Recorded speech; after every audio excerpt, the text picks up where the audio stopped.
llegado el momento, es el tiempo perfecto para juntos fomentar el buen vivir. Y la meta no es lejana si tenemos la confianza que la fe y la voluntad mueven montañas. Es la hora del cambio, tu energía es tu aliado y la mano que te ayuda a resurgir. Porque en este movimiento la humildad es el secreto y el motor para emprender el porvenir.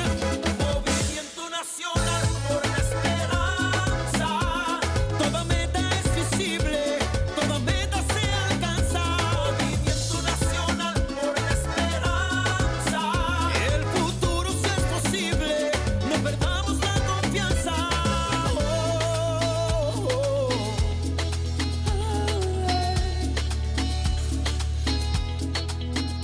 Porque en este movimiento la humildad es el secreto y el motor para emprender el porvenir. Movimiento nacional por la esperanza. Toda meta es visible, todo se alcanza. Movimiento nacional por la esperanza. El futuro sí es posible, no pierdas la confianza. Oye, es el movimiento nacional por la esperanza, donde todo se hace posible, donde todo se alcanza. Sembrando el futuro, haremos historia y a paso seguro, veremos la gloria. Sembrando el futuro, haremos historia. Llegó ese momento, llegó la hora, poquito a poquito todo mejora. Sembrando el futuro, haremos historia. Que la confianza de saber que con fe y esperanza va a suceder. Sembrando el futuro. Y ahora quiero que todo el mundo se sume a este movimiento con este coro gigante que dice así: 1, 2, 3.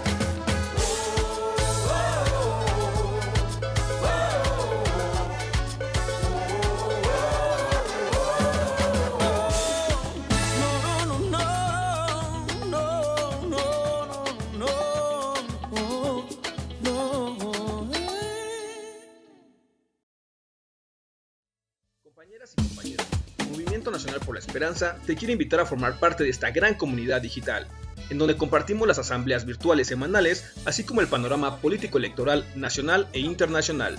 Para informarte de todo, lo único que tienes que hacer es seguir nuestras redes sociales, desde tu celular, tablet o computadora, con estos sencillos pasos. Ingresa a la plataforma de YouTube y en la barra del buscador escribe René Bejarano Martínez y así de fácil encontrarás nuestro canal.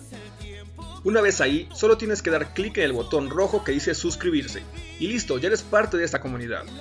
Y recuerda activar la campanita en la opción que dice todas para que te llegue un aviso cada vez que subamos un nuevo video. Así de fácil, juntos estaremos construyendo esperanza por el buen vivir. Movimiento Nacional por la Esperanza. Buenas noches, compañeros y compañeras.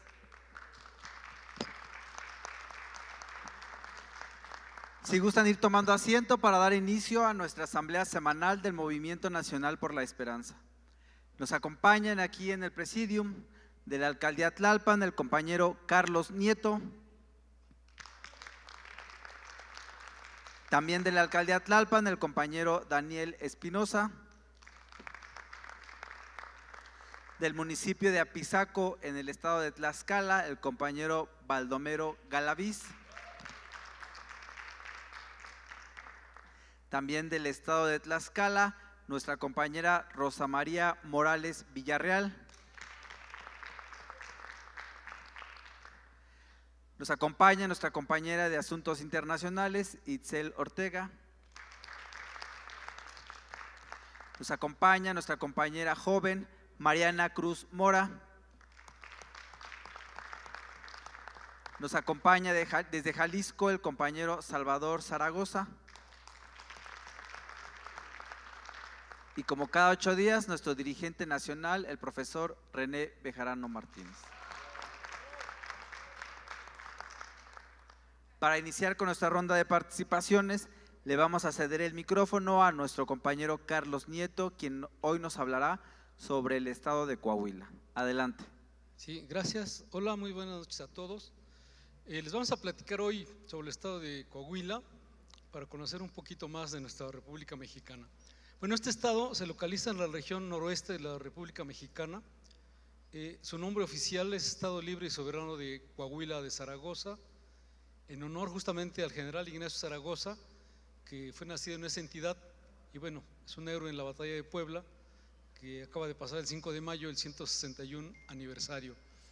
De acuerdo a la toponimia, que es básicamente el estudio del origen y significado de los nombres propios de los lugares, existen diversas teorías en relación con el origen del nombre de Coahuila. Una de ellas, adoptada por el militar Vito Alessio Robles, que fue militar e historiador, donde afirmaba que este nombre provenía de la conjunción de las palabras coatl y huilana, lo cual en lengua náhuatl quería decir lugar donde se arrastran las serpientes. Posteriormente la SEP emite su juicio un poco más parcial al respecto y menciona la palabra huilotl, con que en náhuatl se designa a las palomas, y en ese sentido el nombre sería serpiente que vuela. Finalmente, un historiador, Tomás Cepeda, también en lengua náhuatl, da su versión y menciona una palabra que proviene del origen cahuilan, palabra que significa árbol, y un sufijo que implica abundancia, tlán. Ya esto unido nos da lugar a la palabra oficialmente adoptada, que se llama lugar donde abundan los árboles, y que es así como se describe actualmente. El estado de Coahuila tiene su escudo muy particular.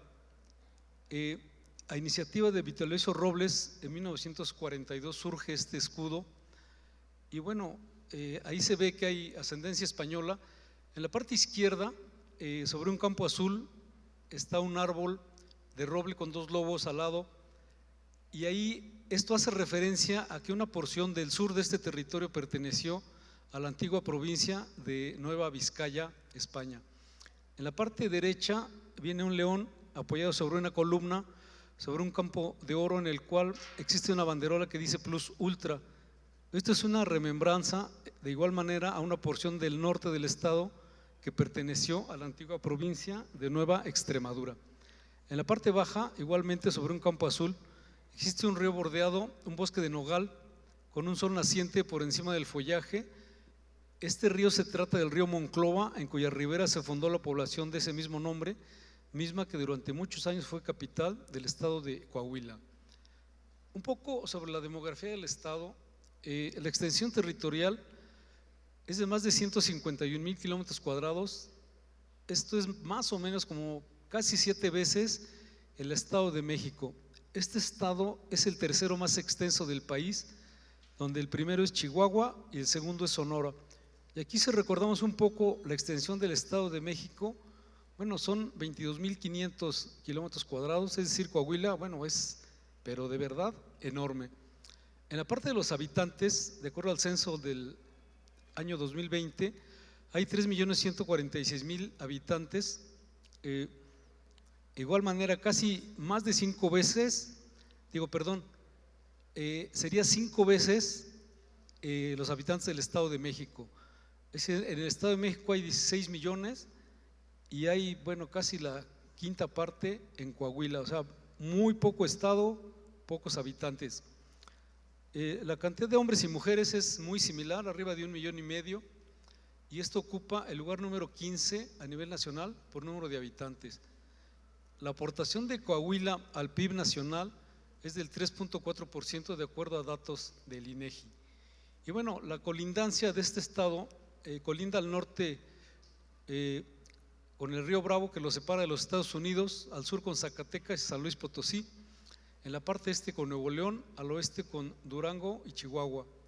Los municipios más representativos son Saltillo, su capital, Torreón, Monclova, Piedras Negras, Ciudad Acuña, Cuatro Ciénegas.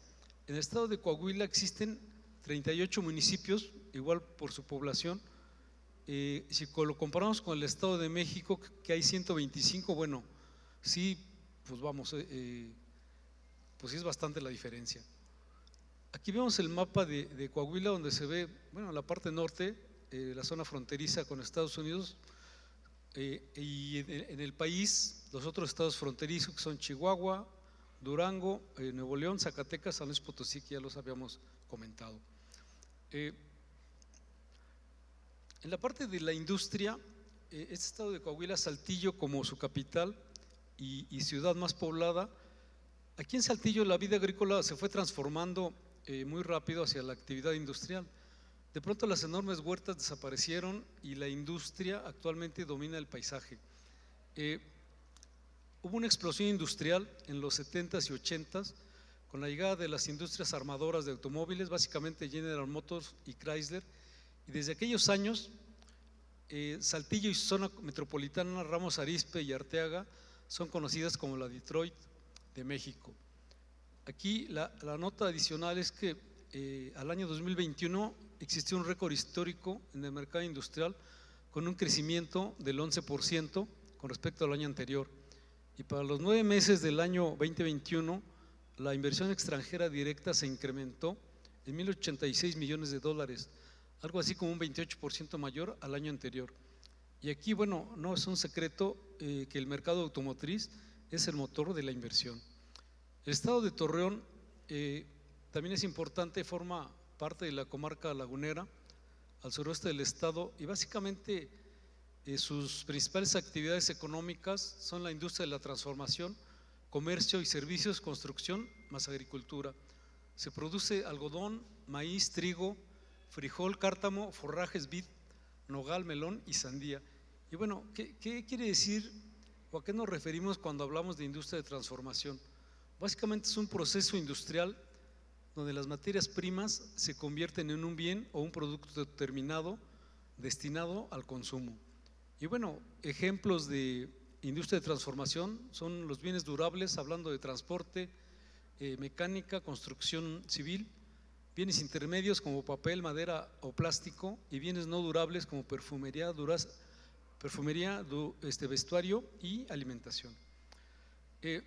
Otro municipio de Coahuila es Monclova, que se encuentra en la región central del estado. Y aquí dentro de las actividades económicas tenemos la industria de la transformación, la siderurgia y el comercio y los servicios. Hay agricultura, se produce trigo, maíz, forrajes y nuez. Existe ganadería, básicamente ganado bovino de carne, caprino y porcino. Pero además de ello, la siderurgia, por alguna razón, a este municipio se le conoce como la capital del acero. La mayor producción de acero del país se produce en Monclova, incluso de Latinoamérica. Entonces, bueno, tiene un nivel muy, muy importante. En Coahuila existen 2 ciudades fronterizas.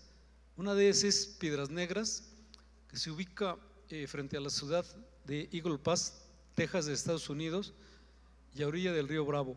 La razón de este nombre, Piedras Negras, es básicamente porque en este lugar afloran metales carboníferos y evidentemente, bueno, su color es oscuro. Esa es la razón del nombre. En cuanto a actividades económicas, igual, industria de transformación, comercio, servicios. Y en cuanto a agricultura, se produce trigo, maíz, forrajes, nuez. Existe tradición vinícola, se produce vino brandy desde el siglo XVI. Y aquí, como una nota cultural, los famosos nachos que todos conocemos se crearon en este estado de Piedras Negras, en este municipio, perdón, de Piedras Negras. Y bueno, es un totopo hecho con tortilla de maíz bañado en queso amarillo, derretido y adornado con una rodaja de chile jalapeño, hoy de fama mundial. Pero esta idea que hoy conocemos todos nunca fue explotada y su creador fue el señor Ignacio Anaya. Y bueno, por eso la razón del nombre de nachos. La segunda ciudad fronteriza es Ciudad Acuña. Existe un puente internacional de nombre Acuña. Este está entre las ciudades del Río en Texas, Estados Unidos, y Ciudad Acuña en Coahuila, México. El puerto del Río es la puerta de entrada hacia los Estados Unidos. Y de igual manera hay actividades económicas, la industria de la transformación, comercio, servicios, y en la agricultura, producción de trigo, maíz, forraje y nuez. Existe un pueblo mágico llamado Cuatro Ciénegas, famosa por manantiales y lagunas que lo rodean y donde florecen en medio del desierto, manantiales que son reserva de la biosfera y forman parte de un ecosistema único con especies endémicas de la zona. Actualmente el estado de Coahuila en la parte industrial está diversificando.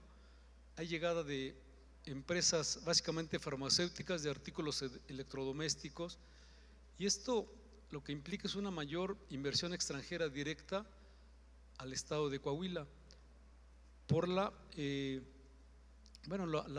ubicación geográfica es muy importante, pues por la cercanía con Estados Unidos. Hay un modelo de negocio conocido como nearshoring y justamente cobra aquí mucha relevancia por la situación geográfica, ya que este modelo lo único que hace es acercar los procesos productivos, las plantas y los productos terminados a lugares de consumo, en donde la idea es agilizar que el proceso de producción o producto terminado llegue al consumidor final lo más rápido posible. Y bueno, en la frontera norte, el caso del país, solo el río Bravo nos separa de los Estados Unidos, que es el mayor consumidor de bienes en el mundo. Y el beneficio para nuestro país es que tenemos muchos acuerdos comerciales vigentes. Hay muchas problemáticas en el estado de Coahuila, básicamente por ser una ciudad muy industrializada. Existe deforestación. De acuerdo a un estudio de la Comisión Nacional del Agua, se están excediendo en los pozos de mantos acuíferos el límite permitido de arsénico. Existen metales pesados derivados de la industria minera. La población tiene percepción de inseguridad, seguido de corrupción y mala atención en los centros de salud. Y bueno, el estado se divide en 5 regiones, que es norte, la carbonífera, desierto, sureste y la laguna. Finalmente, vamos a mencionar algunos personajes importantes. El general Ignacio Zaragoza, héroe en batalla de Puebla. Él es nacido en Valle de Espíritu Santo, Texas, pero cuando Texas era territorio mexicano, correspondiente al estado de Coahuila actualmente. Miguel Ramos Arizpe, sacerdote, padre del federalismo mexicano, sacerdote y político, que promovió la creación justo de este estado de Coahuila y de Texas. Manuel Acuña, poeta originario de Saltillo, con su poema pues muy famoso, Nocturno a Rosario, que trata de un poema de amor no correspondido. Francisco I. Madero, expresidente de México. Venustiano Carranza, llegó al expresidente, oriundo de Cuatro Ciénegas, Coahuila. Y bueno, finalmente, próximamente se llevarán elecciones. El candidato Armando Guadiana Tijerina, candidato de Morena, nacido en Musquis, Coahuila, el 2 de marzo del 46, ingeniero civil, básicamente empresario, comercialización de carbón es su industria, consejero de la Cámara Minera de México desde 1996 y actualmente miembro de la Asociación de Ingenieros de Minas, Metalurgistas y Geólogos de México. Aquí, como vimos, existen antecedentes de personajes guerreros ilustres en la historia y bueno, así será esta batalla de guerreros el próximo 4 de junio en el estado. Muchas gracias. Muchas gracias, compañero Carlos Nieto, por esta numeralia en el estado de Coahuila. Ahora le cedemos el micrófono para un saludo a nuestro compañero Baldomero Galaviz de Apizaco, Tlaxcala. Buenas tardes, compañeras, o buenas noches, compañeras y compañeros. Profe René, buenas noches, gracias por invitarme a dar unas palabras en este presidio. Quiero comentarle que estamos muy emocionados en Tlaxcala y, para ser específicos, en Apizaco. Mis compañeros socios del gremio empresarial estamos con la inquietud y con la emoción, como ya lo dije, por recibirlo el próximo 15 de julio, que todas y todos están invitados a ese gran evento. Comentarle que está recibiendo la población en nuestro distrito y en nuestro municipio de Apizaco el mensaje del MNE, que es el Movimiento Nacional por la Esperanza, que usted dignamente lo representa. Y por eso estamos emocionados que nos va usted a hacer el honor de ir a tomar protesta a nuestros comités seccionales de nuestro distrito, así como también Panotla, en Tlaxcala, y que también lo vamos a recibir con mucho gusto en Atlihuetzía, un municipio de mucha historia, y más aún en estos últimos tiempos que nuestro presidente Andrés Manuel López Obrador llega al Campestre. Es un restaurante propiedad del presidente José Luis Tamayo Reyes, que reciba un saludo de nuestro presidente de Autotransportes Tlaxcala, Pisaco, Huamantla, que él es el que lo recibe, y estamos emocionados porque también allá lo vamos a recibir y pueda degustar lo que nuestro presidente le gusta, ese chamorro y esos guasontles que le encantan y que no dudo que también a usted le van a encantar. Pues bien, muchísimas gracias a todos y serán bienvenidos en Apizaco y en Atlihuetzía. Muchísimas gracias a todos y a todas. Muchas gracias, compañero Baldomero Galaviz. Y ahora, para otro saludo, le cedemos el micrófono a nuestra compañera Rosa María Morales Villarreal. Hola, muy buenas noches a todos. También reiterar la invitación que nos hizo a compartir este presidium. Y pues, ¿qué les puedo decir? Simple y sencillamente invitarlos de todo corazón a que vayan a visitar Tlaxcala, que es el estado más pequeño de la República Mexicana, pero que tiene una calidez y además una historia bastante grande. Se supone, es decir, según la historia, que somos la cuna de la nación. A pesar de ser el estado más pequeño de la República Mexicana, de verdad estarían ustedes encantados de ir a conocer, y sobre todo nuestro pequeño estado, pero grande, grandísimo también en historia. Otra de las cosas también, que estamos haciendo todo lo posible, la verdad, para que toda la gente se entere de esto, que es el Movimiento Nacional por la Esperanza, que no va a ser solo por la esperanza, sino va a ser una gran realidad. Ahí en Apizaco también les estamos invitando. Es una ciudad la mejor trazada del estado de Tlaxcala, y tendremos mucho gusto de recibirlos y con toda la calidez del mundo el día 15 de julio, así como el profe, con mucho gusto a todos los que gusten acompañarnos. Buena noche a todos. Muchas gracias, compañera Rosa María Morales. Y ahora le cedemos el micrófono a nuestra compañera Mariana Cruz Mora. Hola, buenas noches a todos. Es un gusto estar aquí otra vez con ustedes. Primero que nada, saludarles a quienes nos acompañan hoy aquí y a quienes nos acompañan vía remota. Agradecer al honorable Presidium y al profe René. Y el día de hoy me gustaría abrir con la siguiente frase: de la justicia no tienen nada que temer los pueblos, sino los que se resisten a ejercerla. Como ya hemos visto, hay distintas resoluciones en la puerta de la Corte, y creo que la más notoria ha sido que la Corte decidió retrotraer las reformas que ya habían sido aprobadas respecto del… Un segundito.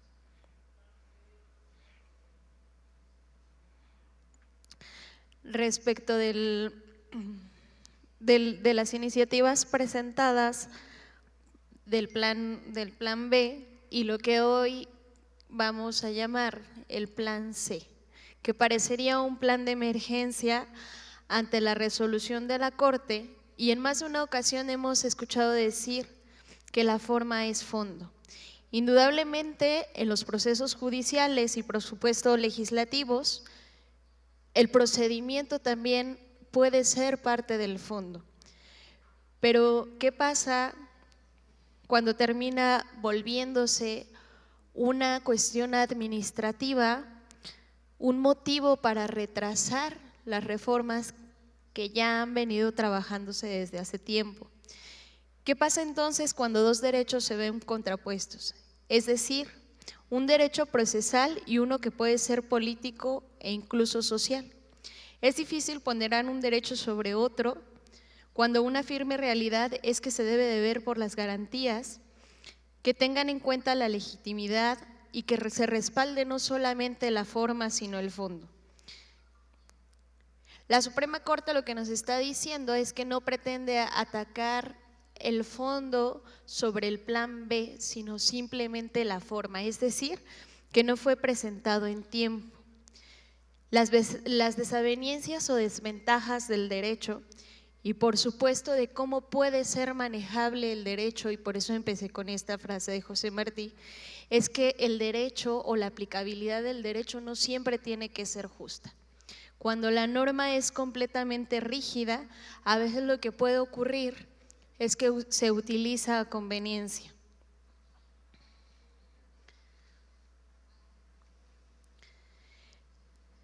¿Qué es lo que está pasando? Que no se ha vigilado el debido proceso en algunos otros procedimientos judiciales. Y habría que cuestionarle a la Corte entonces por qué en este momento está viendo esas cuestiones procedimentales ante una reforma que a todas luces no conviene a los sectores de derecha, pero que hacen oídos sordos y ojos ciegos ante las recomendaciones que se han hecho durante tantos años en el plano internacional sobre distintas resoluciones que no solamente son de índole procedimental, sino incluso de derechos humanos y políticos.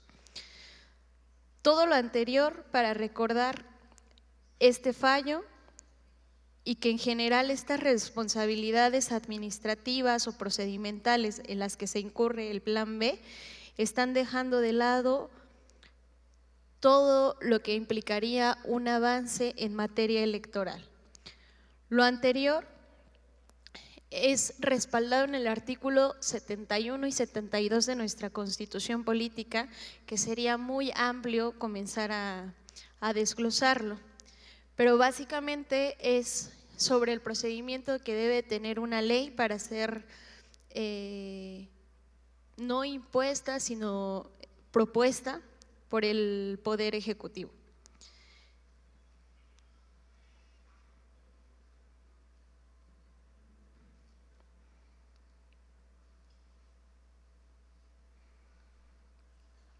Estamos entonces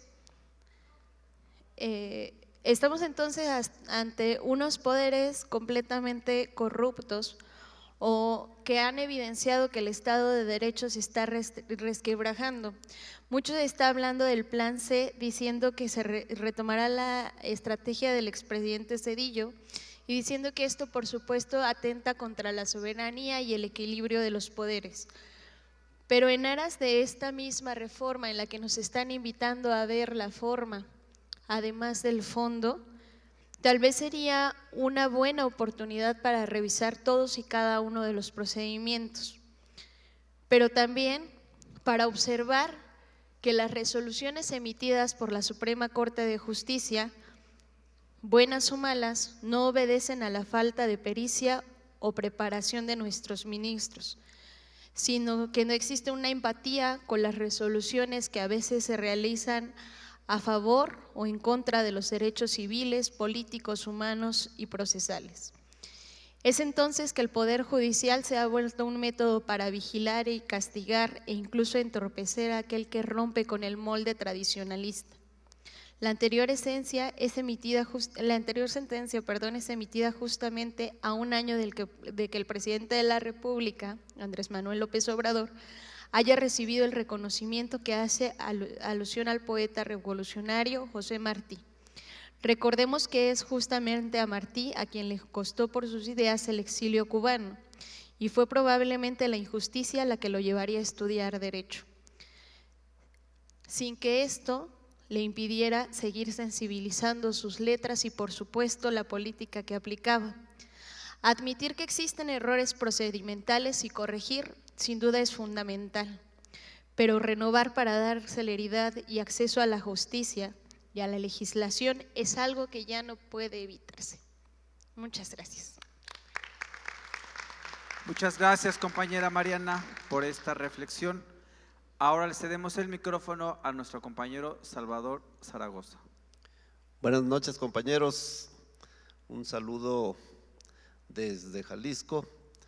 Es un gusto estar de nuevo con ustedes, ver a tanto amigo y compañero y camarada. Y yo quiero en esta ocasión hablarles acerca de una parte de la historia que se ha pretendido borrar y que casi no se menciona, que la importancia histórica del movimiento armado socialista. ¿Esto por qué? Porque viene a cuento, porque en este año se conmemoraron el 50 aniversario de la fundación de la Liga Comunista 23 de septiembre.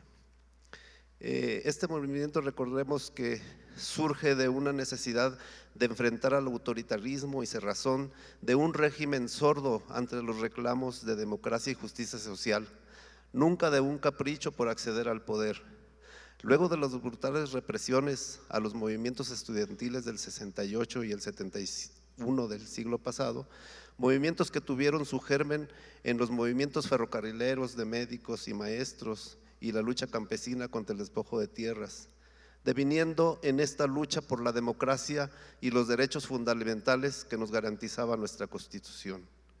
El régimen autoritario no dejó otro camino más que el sacrificio y renuncia a los sueños personales por una causa mayor y colectiva, planteando así la toma del poder por miedo de las armas, por la aspiración a una utopía hermosa de un mundo luminoso para el pueblo. Se planteó entonces la unidad de las fuerzas de los movimientos aislados que brotaron en todo el país. Planteamiento original de Raúl Ramos Zavala, asesinado en febrero de 1972 y concretado por Ignacio Arturo Salas Obregón en los CEAS. Los principales líderes de los movimientos se reunieron en la ciudad de Guadalajara durante 12 días a partir del 15 de marzo de 1973, conformando la Liga Comunista 23 de septiembre, nombre tomado por el fallido asalto al cuartel Madera en Chihuahua un día 23 de septiembre de 1965, donde los insurgentes fueron derrotados y asesinados por el ejército. No hubo prisioneros. Este movimiento armado desató una guerra de exterminio por parte del Estado, violatoria de los más elementales derechos, leyes y normas internacionales. Fue llamada la Guerra Sucia. ¿Qué se logró? A partir de la derrota militar del movimiento y el encarcelamiento de los sobrevivientes bajo cargos falsos, la represión y la falta de democracia, se vino una crisis política y de legitimidad de parte del gobierno. El candidato del partido del gobierno, el PRI, fue único, no tuvo contrincante legal. Ante esta falta de legitimidad, el presidente López Portillo decreta una ley de amnistía, concede registro a partidos políticos, entre ellos al proscrito Partido Comunista Mexicano, libera presos políticos y realiza una reforma política y electoral. El Estado se vio obligado a una apertura democrática.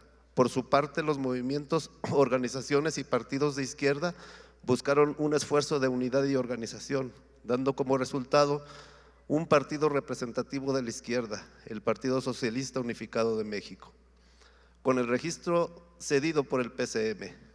Luego del fraude electoral de 1988, cuando se impuso a Salinas de Gortari, a partir de las nuevas alianzas que se hicieron para apoyar la candidatura de Cuauhtémoc Cárdenas, surge el Partido de la Revolución Democrática, con el registro cedido por el Partido Mexicano Socialista, predecesor del PSUM, como referente de la izquierda mexicana. Todo esto no exento de violencia y represión por parte del Estado, más de 700 muertos del PRD. Este camino no ha sido fácil.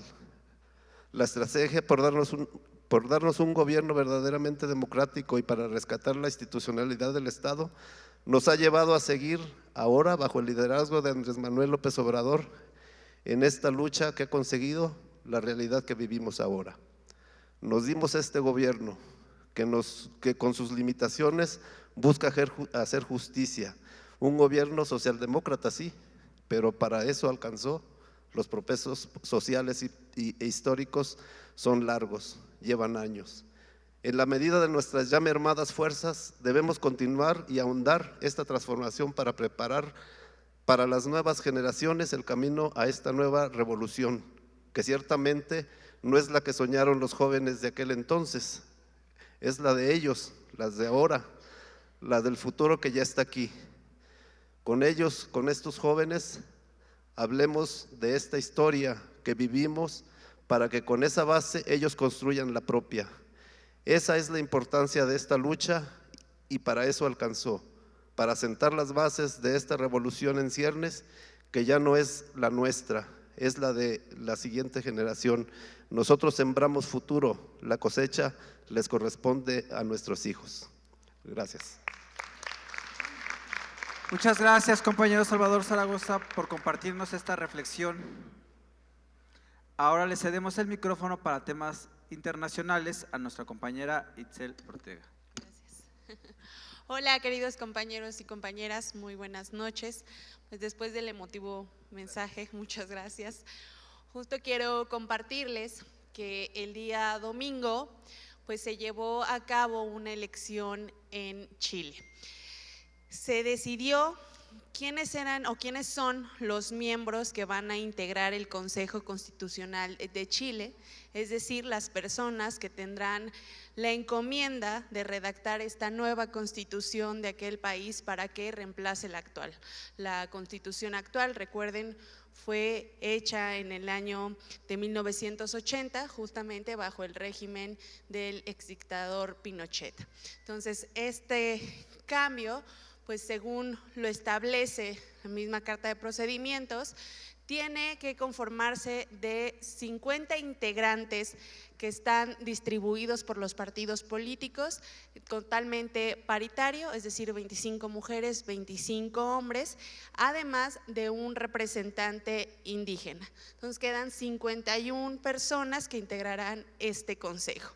Estas 51 personas no van a redactar de cero esta nueva constitución, sino más bien van a partir de un anteproyecto que está elaborado por una comisión de expertos constitucionales que fueron designados por los partidos mayoritarios de ese país. Son 24 profesionales que ya hicieron este anteproyecto, lo entregarán a estas 51 personas y ellos ya modificarán para generar esta nueva constitución. ¿Qué pasó en las votaciones? Pues bueno, ya con el 100% de las actas escrutadas, el Partido Republicano fue el claro ganador, un partido totalmente de derecha, conservador, que es encabezado por José Antonio Kast. Y este personaje ustedes lo recordarán porque compitió en 2021 contra el actual presidente Gabriel Boric y pues quedó en segundo lugar. Para que tengamos un poco más de referencia del líder y de este partido republicano, pues Antonio Kast es conocido justo por sus ideas ultraconservadoras y por defender el legado de Pinochet.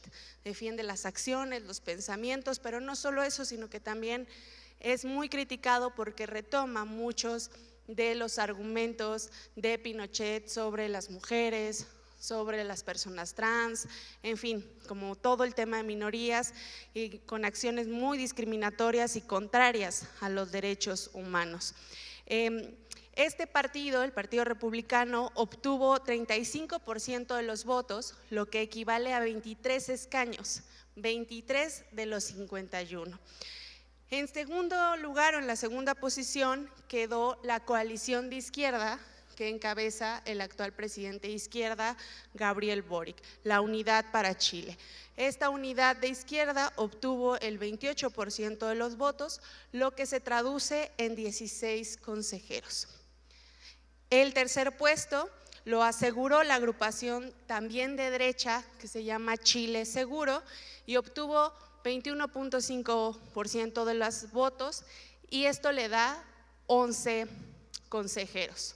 Ahorita vamos a desglosar un poquito más, pero posteriormente, bueno, ahí pueden ver en la lámina, justo están revueltos, pero el Partido Republicano está ubicado en la letra C, la Unidad por Chile en la D y Chile Seguro en la E. Otra de las cosas que llamó la atención en estos resultados fue también el fracaso de dos partidos que en las elecciones anteriores o en otras elecciones habían tenido un papel relevante. Por ejemplo, está Todo por Chile, que es una agrupación de centro izquierda que pues no tuvo ningún consejero electo, se quedó sin ninguna representación en este consejo y es pues preocupa porque esta agrupación de centro izquierda pues llegó a tener mucho poder, tanto poder que entre los años 1990 y 2010 justo perteneció o fue uno de los partidos que estaba en la concentración que gobernó ese país, que gobernó la izquierda en esa época. Entonces, pues de la nada, bueno, no de la nada, de repente ya ni siquiera representación alcanza. Y la última, que está con la letra A, es que otro partido que corrió exactamente con la misma suerte, que se llama Partido de la Gente. Este conglomerado que tuvo incluso un candidato presidencial que quedó en segundo lugar en las elecciones, en tercer lugar, perdón, en las elecciones de 2021, pues igual queda sin representación alguna. Y este Partido de la Gente, pues justo se caracteriza por tener un discurso contra la clase política tradicional, muy de antiprivilegios, digamos, pues de izquierda, y también quedó fuera del panorama de este consejo. ¿Qué es lo que nos debe preocupar y ocupar con el ejemplo de Chile? Pues que las coaliciones de derecha, si ustedes ven en esta tablita, es decir, con el Partido Republicano y con Chile Seguro, que ocuparon el primero y tercer lugar respectivamente, pues la derecha suma 34 consejeros para este proyecto constitucionalista, lo que pues le da una amplia autonomía a la derecha para poder redactar esta nueva propuesta constitucional, que aunque ciertamente será sometida a un plebiscito ciudadano el 17 de diciembre, pues bueno, el proceso legislativo queda totalmente en manos de la derecha chilena. En cuanto a la participación ciudadana, comentarles que acudieron a las urnas 12.5 millones de ciudadanos, que representa más o menos el 82% de la participación. Ustedes dirán, muy alta, sí, pero aquí lo interesante es que la participación fue alta porque el voto allá fue obligatorio. Si la gente no iba a votar, que se esperaba una votación de 15 millones, o sea, aún así que fuera obligatorio, hubo una diferencia importante e histórica, porque nunca había existido una ausencia de tantas personas en una urna cuando era obligatorio. Pues si no iban, les tenían que cobrar o se les da una multa de más o menos 4,000 pesos mexicanos. Entonces, por eso la ciudadanía, pues por supuesto, salió a votar. La jornada también dejó, digamos, otra sorpresa, y es que hubo muchos votos nulos y muchos votos en blanco. Se superaron los 2.2 millones de votos nulos o blancos, que representa el 21% del total de la votación, algo realmente preocupante e inédito en ese país. Y bueno, este voto pues ciertamente tiene que ver con dos cosas. Uno puede ser el desinterés que hay de los chilenos por este proceso nuevamente de cambio constitucional, en un momento en donde la preocupación de los chilenos está enfocada en otra cosa, que es la seguridad y la economía de ese país.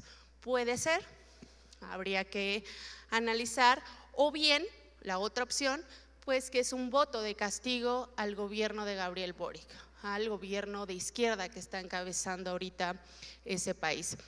Y es que hay que tener en cuenta algo muy importante. Esta no es la primera vez que se trata de cambiar esta Carta Magna. Recordemos que justo en septiembre del año pasado ya se tenía una propuesta y se votó, o la ciudadanía fue a un plebiscito para ver si aceptaba esta nueva propuesta, y pues recordemos que el 62% de los chilenos votó que estaba en contra de que esa constitución fuera la nueva.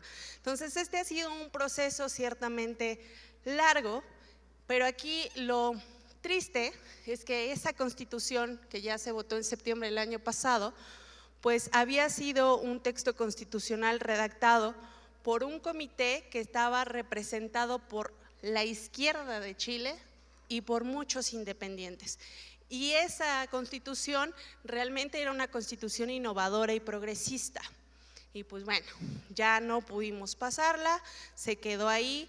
Ahí habría que hacer una crítica de qué fue lo que pasó. Muchos especialistas dicen que la izquierda no informó a la ciudadanía los beneficios de esa nueva Carta Magna, de cómo esos cambios sociales enfocados a una ala más progresista podía beneficiar a las y los ciudadanos chilenos, y que quizá ese desprendimiento y esa sobreconfianza de la izquierda, de creer que ya iba a ganar su proyecto y que iba a ser la nueva constitución, pues hizo justo que la ciudadanía no pasara ese primer proyecto. Entonces, bueno, pues ahora esta constitución va a ser redactada por una derecha conservadora, totalmente radical, totalmente pues con ideas sí, incluso pinochetistas. Entonces habrá que estar muy atentos al proceso, pero además yo creo que nos invita a reflexionar como izquierda, pues justo como estos procesos pueden ser decambiantes, ¿no? Y que no podemos confiarnos en que la ciudadanía tiene claro lo que nosotros podemos tener claro, que la ciudadanía sabe que lo que nosotros estamos haciendo los va a beneficiar. Hay que explicarles, siempre hay que estar en territorio, siempre hay que estar en constante diálogo, información. Y bueno, yo concluyo con algunos análisis. El primero es que parece ciertamente haber una reacción muy dura en contra de las agendas de cambio que se proponen por parte de la izquierda, que se genera mucha incertidumbre justo por el desconocimiento que puede haber de estas agendas de cambio, y que estas dudas han hecho que la ciudadanía de muchos países de América Latina se vayan como en una reacción pendular, o muy a la izquierda con estos partidos que justo son muy radicales de izquierda e independientes, o bien se van al otro extremo, a la derecha radical, a la derecha o a los muy conservadores, ¿no? Que aunque no pretenden no tener cercanía con la política, la tienen, y justo son estos mismos grupos neoliberales que van a seguir perpetrando el neoliberalismo. Entonces, aguas con esos movimientos pendulares en las sociedades, porque pues pueden llevarnos a épocas muy difíciles. Otra es justo esta paradoja que ahora la derecha, que decía que la constitución de Pinochet no tenía que cambiarse, que la constitución de Chile que se había hecho con Pinochet estaba súper bien, pues ¿qué creen? Que esos que decían que no hay que cambiar la constitución ahora tienen en su poder la pluma para cambiar esa constitución. Entonces, así de paradójica es la vida, y por supuesto esto puede significar que esa nueva constitución chilena pues vaya a ser igual o más conservadora que la actual, y es probable, porque muchos otros dicen, bueno, la derecha va a escuchar a la izquierda a ver qué necesita. Pues híjole, es muy probable que la derecha ni siquiera escuche a la izquierda, porque sabe que si hacen coalición tienen la mayoría para aprobar lo que ellos quieran, no necesitan un voto de la izquierda. Entonces eso es realmente pues preocupante. Otra cosa es que, para ya cerrar esta triste noticia, es que ciertamente pues lo que hay que tener claro en el panorama y lo que es esperanzador es que en Chile al final el 80% de la población sí quiere una nueva constitución, exigió que se hiciera una nueva constitución. Entonces ciertamente ahorita son momentos políticos y electorales de coyunturas y muchos factores pues muy complejos que hacen que la ciudadanía pues decidan que una constitución sea redactada otra vez bajo este estilo de la que quieren quitar, pero pues bueno, esto es signo justamente de que algo se está haciendo mal de la izquierda y que está dejándose pasar algunas cosas que hacen que la ciudadanía vote otra vez por la derecha. El cambio constitucional, a mi juicio, es una condición sumamente necesaria para que llegue la plena democratización en ese país. Entonces, esperemos que pues, este proceso se dé en un marco de transparencia, sobre todo también de participación ciudadana, y que la izquierda pueda, en medida de lo posible, hacer que se dé un diálogo amigable y constructivo para el beneficio de la ciudadanía chilena, en su conjunto, ¿no? Toda la ciudadanía. Entonces, pues a ver, habrá que estar atentos a ese proceso y ver qué constitución surge para Chile de este proceso. Muchas gracias y bonita noche, queridos compañeros y compañeras. Muchas gracias, Itzel, por esta información de lo ocurrido en Chile. Ahora le cedemos el micrófono a nuestro dirigente nacional, al profesor René Bejarano Martínez. Gracias, compañeras, compañeros. Buenas noches. Estamos en la asamblea semanal del Movimiento Nacional por la Esperanza, correspondiente a este martes 9 de mayo del 2023, un día antes de la celebración del Día de las Madres, y por eso también les mandamos una felicitación y un abrazo a todas las madres del planeta, incluida la Madre Tierra. Muchas gracias a los integrantes del Presidium aquí presentes y a los compañeros y compañeras que nos están escuchando y viendo a través de las redes sociales, así como a las personas que a lo largo de la semana se van a conectar para ver el video de esta asamblea. Hay muchos temas a comentar. El primero es que finalmente se hizo la declaratoria del fin de emergencia sanitaria en México por el COVID-19. El subsecretario de Prevención y Promoción de la Salud de México, Hugo López-Gatell, confirmó el fin de la emergencia sanitaria por COVID-19 en el país. Esto significa que ya no habrá más restricciones nacionales o regionales relacionadas con la pandemia, aunque se seguirán aplicando algunas medidas preventivas y se mantendrá el monitoreo de la situación epidemiológica en el país. López-Gatell también dijo que la estrategia de vacunación seguirá siendo una prioridad para el gobierno y que se espera que para finales de este año se alcance una cobertura del 80% de la población adulta con al menos una dosis de la vacuna. Queda el balance pendiente de todo lo que significó esta pandemia y las secuelas de la misma. El balance tendrá que ser muy juicioso para derivar de ahí las lecciones, porque desafortunadamente esta pandemia no fue la primera ni será la última, y tenemos que prepararnos para episodios similares y estar en mejores condiciones para prevenir y defendernos de los contagios que se pueden presentar, como los que han habido en otras latitudes, como el ébola en África y otras calamidades. El COVID fue un problema mundial que afectó a millones y millones de personas y tendremos que aprender de la misma experiencia y recordar a quienes no sobrevivieron y también a quienes están padeciendo las secuelas de esta enfermedad. En otro tema, en el marco de la lucha contra el tráfico ilegal de precursores químicos y el fentanilo, la Secretaría de Marina de México detectó un cargamento ilegal de precursores de fentanilo en el puerto de Lázaro Cárdenas, Michoacán, proveniente de China. El gobierno de México busca colaboración con el gobierno chino para controlar el tráfico ilegal de esas sustancias y prevenir su uso con fines médicos.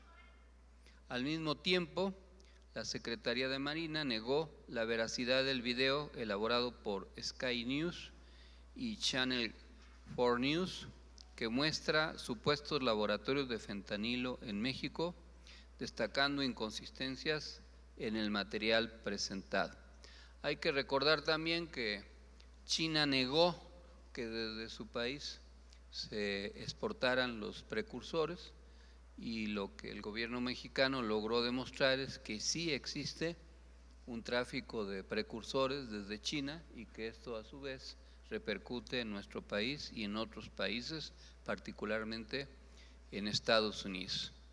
En otro tema, el presidente de México, Andrés Manuel López Obrador, advirtió que existe la posibilidad de una crisis económica financiera externa hacia el año 2025, la cual podría impactar a México por la interdependencia económica con Estados Unidos. Esta situación la relacionó con las elecciones presidenciales de ese país y la posible implementación de ajustes económicos después de las mismas.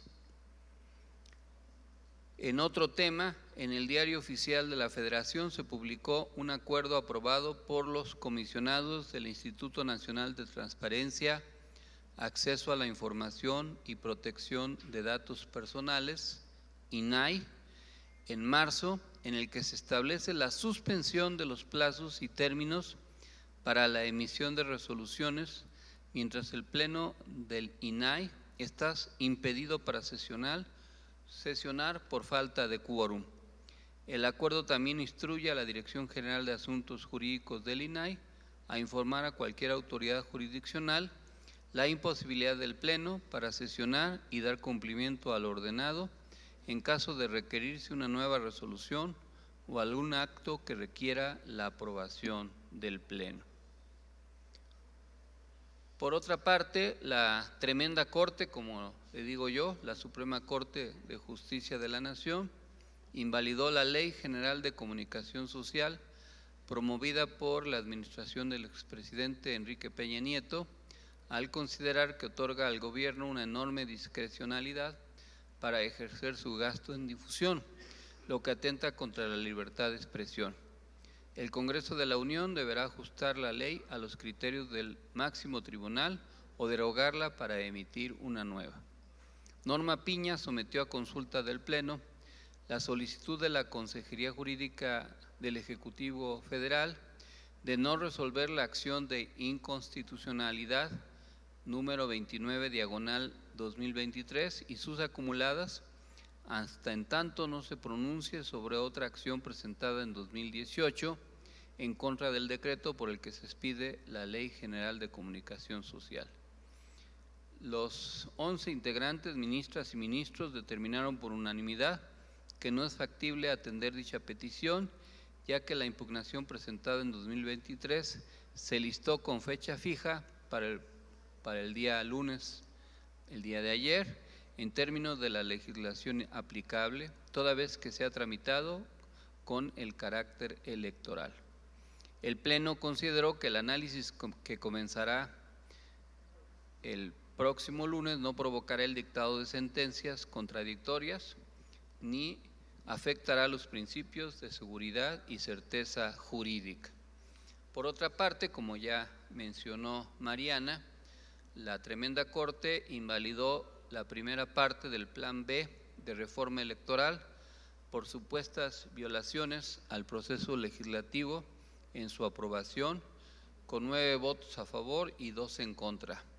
El ministro Alberto Pérez Dayán señaló que se dio un tratamiento de urgente y obvia resolución a la iniciativa, lo cual permitió que se analizara en comisiones de forma separada y se llevara a votar en el Pleno, sin publicar debidamente la iniciativa en el Diario de los Debates, violando las condiciones de libertad e igualdad.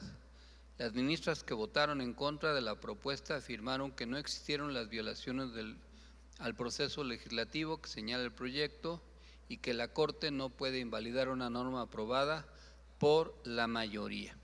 Hay que insistir que la Corte está actuando políticamente siguiendo la pauta de los golpes blandos en otros países, que son acciones jurídicas en contra de un gobierno legítimamente establecido. Debemos recordar que en Brasil fue el Poder Judicial el que indició a Dilma Rousseff y a Lula por supuestas violaciones constitucionales que fueron un pretexto para que luego el Congreso desarrollara el impeachment, o sea, el juicio político que propició la destitución de Dilma Rousseff y a la postre que Bolsonaro ganara las elecciones.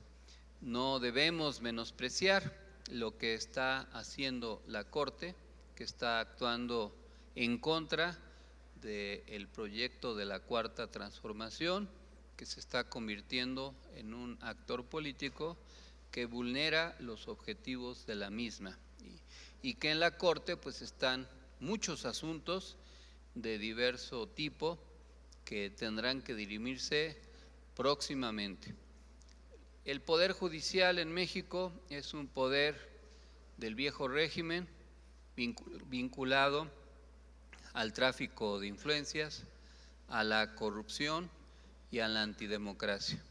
A raíz de la elección de Norma Piña como presidenta del máximo tribunal del país, se dio o se han venido dando en cascada resoluciones de jueces y magistrados para exonerar o poner en libertad o evitar que siguieran los procesos de una gran cantidad de delincuentes de cuello blanco vinculados a diversos actos de corrupción, desde los vinculados a la estafa maestra, a crímenes de delincuencia organizada, a desvíos de recursos y otros de conocidos personajes vinculados al PRI-PAN-RD como parte de lo que esta Corte ha venido desarrollando.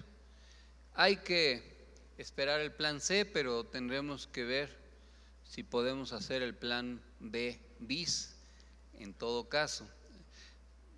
Acerca del plan C, luego de que la Corte invalidara la primera parte del plan B de la reforma electoral, el presidente López Obrador planea enviar una iniciativa de reforma constitucional en septiembre del 2024 para modificar el Poder Judicial y elegir a los ministros con el voto popular, con el objetivo de acabar con lo que él llama la pandilla de rufianes que lo conforman al Poder Judicial. López Obrador considera que el Poder Judicial está podrido y que los ministros están actuando de manera facciosa para obstaculizar la transformación del país. Este plan C supondría esperar hasta las elecciones de junio del 2024 y que en esas elecciones Morena y sus aliados obtengan la mayoría calificada de cuando menos 2/3 o más de 2/3 de los legisladores en ambas cámaras y que además se tenga mayoría en cuando menos la mitad más uno de los congresos locales. Pero de aquí a que esas elecciones se presentan, pues van a suceder muchos acontecimientos y se tiene que generar una corriente de opinión y se tienen que generar acciones, iniciativas para contrarrestar a través de la movilización, la organización, la denuncia, el trabajo informativo en las redes sociales, desnudando el contenido antidemocrático y la estructura de poder corrompido que existe o corrupto que existe en el Poder Judicial. No podemos esperar hasta junio, sino hay que difundir todos estos hechos y además demostrar la incongruencia de las resoluciones de la Corte. Por ejemplo, la reforma energética se declaró válida y constitucional a pesar de que para aprobarla hubo sobornos, como se acreditó incluso con diversas denuncias y con procesos judiciales correspondientes. Pero ahí la Corte no vio irregularidad, a pesar de que hubo tráfico de influencias, se negociaron candidaturas, se dejó ganar el PRI en las elecciones de Baja California Sur, le otorgaron dinero a los senadores, etcétera, pero ahí la Corte no encontró irregularidad. Y con pretextos de que no se publicó a tiempo una iniciativa o el dictamen correspondiente se está invalidando. Todavía podría intentarse volver a votar este plan B, por eso digo el plan B bis, porque para que se pueda hacer tiene que ser antes de que inicie formalmente el proceso electoral, y todavía quedaría cuando menos junio, julio y agosto para reponer el procedimiento legislativo. Es decir, que la Cámara de Diputados, en este caso como Cámara de Origen, vuelva a presentar el dictamen, lo publique en tiempo y forma, consiga la mayoría de los votos y lo consiga también en el Senado y se promulgue nuevamente. Y si se cumplen con las formalidades del proceso, ya no habría pretexto de la Corte para anular este plan B. Al mismo tiempo, hay que tratar de que los integrantes del Consejo General del INE pues sean leales a la mayoría política que los nombró y que acuerpen a la presidenta Taddei en su intención de depurar y reorganizar a ese poder electoral, que haya congruencia, y todo eso se puede hacer si hay, mediante el trabajo político, una corriente de opinión lo suficientemente fuerte para que las resoluciones de estos ministros adictos al antiguo régimen dejen de estarse tomando de manera impunemente. Los medios de comunicación y los voceros del antiguo régimen ahora se rasgan las vestiduras porque hay críticas a la presidenta de la Corte como si fuera una deidad o una imagen religiosa intocable, cuando esos mismos actores políticos todos los días insultan, agreden al presidente, a su familia y a la Cuarta Transformación, pero no quieren que se toque ni con el pétalo de una crítica a una ministra que hay que decir que cuando fue electa no contó con las simpatías incluso de algunos de los que ahora son sus aliados. Yo recuerdo que Armando Ríos Peter no votó a favor de Norma Piña cuando fue electa ministra, aduciendo que fue de las personas que tuvieron las más bajas calificaciones en las reuniones, en las audiencias que hubo en el Senado para los nombramientos, y ahora es la presidenta de la Corte y se pretende intocable. La lucha política abarca muchos niveles y ahora esta lucha tiene que abarcar también al Poder Judicial.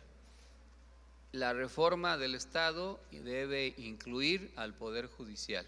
La Cuarta Transformación tiene que abarcar no solo al Poder Ejecutivo, no solo al Poder Legislativo, sino a todo el Poder Judicial, para que el conjunto de iniciativas y acciones de la Cuarta Transformación se vuelvan irreversibles.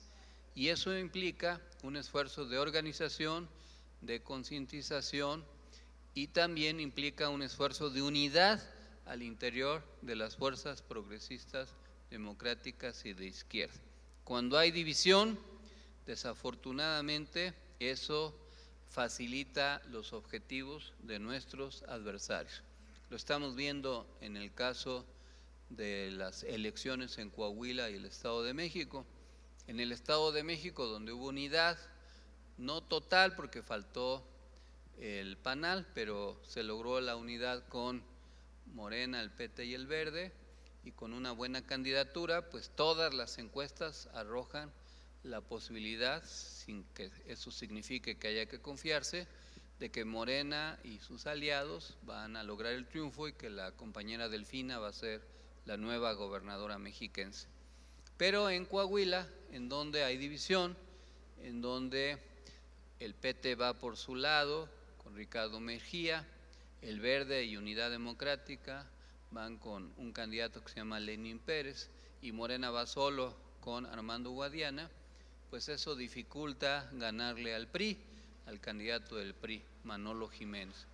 Si sumamos la intención del voto, de las 3 candidaturas diferentes estarían muy cerca e incluso podrían competir por la gobernatura.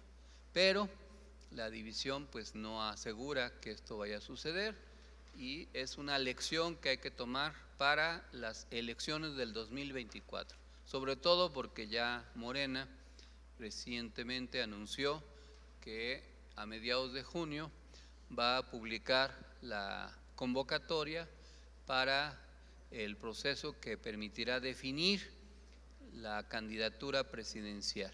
Y pues hay tensiones, como es natural, hay críticas, hay propuestas encontradas y más allá de las simpatías que cada quien tenga en lo individual o incluso en lo colectivo, es necesario que el proceso sea transparente, consensuado y que el resultado sea aceptado por todas las personas que participen, que no haya guerra sucia, que no haya maniobras, que haya legalidad y que todos cerremos filas con la persona, hombre o mujer, que resulte electa como candidato o candidata a la presidencia de la República, para poder hacer una campaña con el objetivo de no solo ganar la presidencia, sino ganar las 9 gobernaturas que están en juego y también la mayoría calificada en las cámaras, tanto de diputados como de senadores.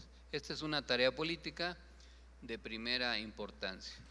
Como lo menciono, el presidente nacional de Morena, Mario Delgado, hizo un llamado a los miembros de su partido, a quienes llama corcholatas. A mí no me gusta tampoco ese término, pero bueno, ya se popularizó, a los precandidatos, a concentrarse en las elecciones estatales del Estado de México y Coahuila, ya que de ganar sería un impulso definitivo para las elecciones presidenciales del próximo año. Delgado pidió a los aspirantes que ayuden en la consolidación del voto en Coahuila, donde la falta de alianzas ha generado confusión y dificultades para Morena. También aclaró que se discutirán los detalles y fechas exactas de las encuestas en una reunión con los aspirantes, así como el filtro del Consejo Nacional para que los nombres que irán a la primera encuesta, que se realizará entre julio y agosto, y la segunda y definitiva a más tardar en noviembre. También Mario Delgado rechazó cualquier relación con agrupaciones políticas nacionales registradas recientemente por el INE, alegando que no permitirá que se cuelguen del movimiento ni que funcionen como grupos de presión al interior para la definición de candidaturas en los procesos electorales. 3 legisladores de Morena forman parte de una de estas agrupaciones, lo que ha generado cierto disgusto en el partido. Hay que decir que no hay que exagerar, pues cualquiera puede formar una asociación política nacional o local y que puede o no servir para fortalecer el trabajo electoral. En nuestro caso, el Movimiento Nacional por la Esperanza nunca ha querido registrarse como APN, somos una asociación civil que existe desde antes de que existiera Morena, así es que nosotros estamos funcionando desde el año 2004, Morena se llamó a formar en el 2012 y se conformó en el 2014. Nuestro movimiento es un movimiento anterior a Morena y es aliado de Morena en lo programático. Desde siempre hemos apoyado a López Obrador y nuestro trabajo social y político ha sido muy transparente. Ya otras asociaciones políticas pues tendrán que resolver su propia dinámica. Nosotros no estamos aludidos con respecto a este señalamiento. Ya la compañera Itzel hizo el análisis de lo que sucedió en Chile y de las perspectivas que esto pudiera tener. Ya veremos qué tipo de constitución se presenta y si es una constitución de corte conservador, tal vez vuelva a suceder que no se apruebe, aunque se presente un proyecto conservador, y que otra vez sea rechazado por la mayoría de la población. Veremos cómo se pacta el proceso. También puede ser, no hay que generar ilusiones, que haya una sensatez y que haya una negociación del texto constitucional en donde las partes extremas cedan a los consensos, pero eso implicará un esfuerzo de negociación política.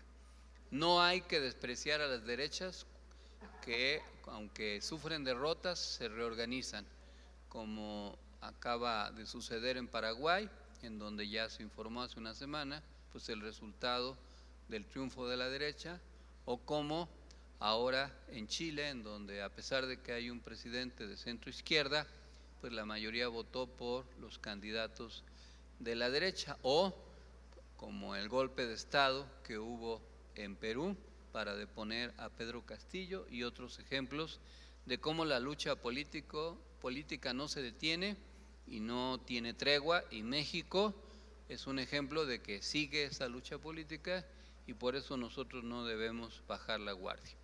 Les mandamos, como cada semana, el resultado de las encuestas de aceptación del presidente. Esta semana pues no hubo cambio en el nivel de aprobación según esta casa encuestadora, sigue cercano al 60%. También el cuadro analítico de los temas, actores que abonan tácticamente a la cuarta transformación, que generan equilibrios, contrapesos y mermas coyunturales. Esta semana seguimos trabajando. Tuve oportunidad de acudir a un festejo del Día de las Madres en Tlalpan. Como llegué muy temprano, me tocó ayudar a poner la lona incluso, ahí con Xocoyotzin, de los líderes. Ahí aprovechamos para visitar a varios amigos. Fue un muy bonito evento en donde acudieron líderes importantes de Morena en Tlalpan, Carlos Ulloa, el presidente estatal de Morena, Claudia López Rayón, Claudia Mayo, Gaby Osorio y el propio Xocoyotzin, entre otros. También hemos seguido recibiendo en las oficinas, sería muy largo retomar a todos los que seguimos atendiendo. Ahí estamos con líderes importantes de políticos de Oaxaca. Y vamos a seguir trabajando estos días. Voy a ir a Tamaulipas el jueves a tener un encuentro con los líderes en el marco de los festejos del Día de las Madres, con los líderes del MNE, el próximo jueves 11 de mayo. También tenemos una gira por Baja California, por los 5 municipios del estado, empezando por Tijuana, Rosarito, Tecate, Ensenada y concluyendo en Mexicali. Es de casi 3 días, y después el 26 y 27 nos tocará estar en Yucatán, en Mérida, otros municipios y Progreso. Y así estaremos también trabajando para el triunfo de las elecciones. Vamos a reforzar nuestro trabajo en Coahuila y desde luego en el Estado de México. Quiero por este medio felicitar a todas y a todos los compañeros integrantes del MNE que se anotaron en las elecciones de las comisiones de participación comunitaria en la Ciudad de México, conocidas como COPACOS, y que también presentaron proyectos de presupuestos participativos para que se hagan obras en sus respectivas unidades territoriales. Quiero decir que logramos que muchos compañeros, cientos de compañeros del MNE, fueran electos copacos. No me gusta mucho la palabra porque la gente no entiende bien qué cosa es eso, pero al final son los integrantes de las comisiones de participación comunitaria. Habrá que trabajar para que tengan un muy buen desempeño. Hay que resaltar que en las alcaldías donde gobierna el PRI-PAN-RD, la mayoría de los copacos no son afines a esos partidos, que son personas independientes o señaladamente simpatizantes de la Cuarta Transformación, y que eso es un aliciente para que se recupere los espacios perdidos en las elecciones del 2021. No es seguro, pero eso es un paso para recuperar los gobiernos en las alcaldías que se perdieron y mantener la mayoría en el Congreso local y ganar la mayoría de las diputaciones.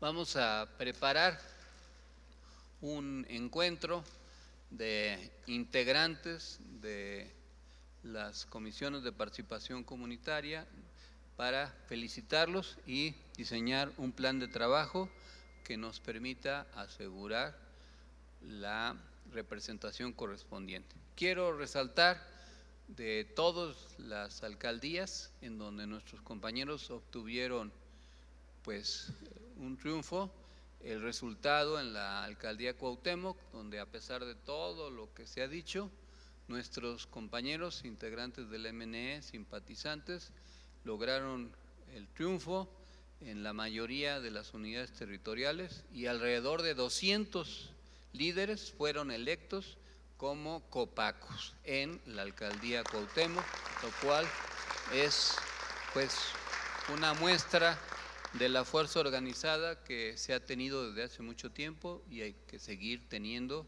para el futuro. Muchas gracias, compañeras y compañeros, y hasta la victoria siempre. Y para concluir nuestra asamblea semanal nos ponemos de pie para entonar.